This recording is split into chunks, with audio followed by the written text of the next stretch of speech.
আসসালামু আলাইকুম ভিউয়ার্স, আশা করি আল্লাহ পাকের অশেষ মেহেরবানিতে এবং দয়ায় আপনারা সবাই ভালো আছেন।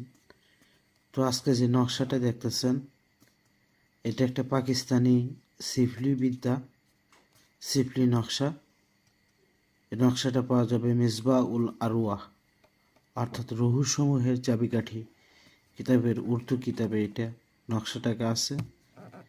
তো এই নকশার মাধ্যমে এই কাজটা শুধু যে আজকে প্রথম তা না, এর আগে অনেকবার করা হয়েছে, অনেকবার কাজের রেজাল্ট পাওয়া গেছে। তো এই নকশাটা যেভাবে দেখতেছেন ঠিক হুবহু সেইভাবে আপনাকে এই নকশাটাকে আঁকাইতে হবে।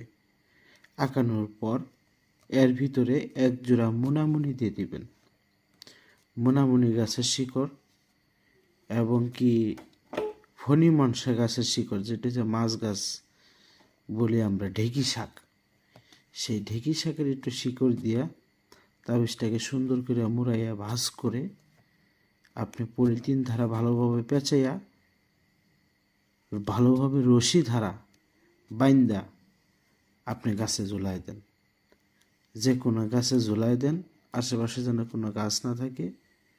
ওই তাবিজটা যত বাতাসে লড়াচড়া করবো, যত হেলবো দুলবো, ওই আপনার কাঙ্ক্ষিত পুরুষ, আপনার স্বামী বা আপনার বয়ফ্রেন্ড, সে আপনার জন্য মন্তত ব্যাকুল হয়ে যাব, অস্থির হয়ে যাব, আপনারা ছাড়া ঠিক থাকতে পারবো না।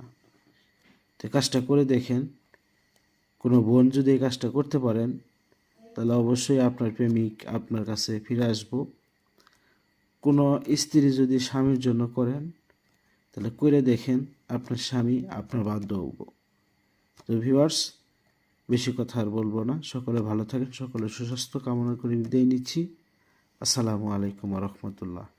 ও আরেকটা কথা, যে কোনোবারে যে কোনো সময় লাল কালি ধারা এই নকশাটাকে আঁকাবেন, আঁকায়া কাজ করলে কাজ হবে, কারণ এটি স্বয়ংসিদ্ধ নকশা।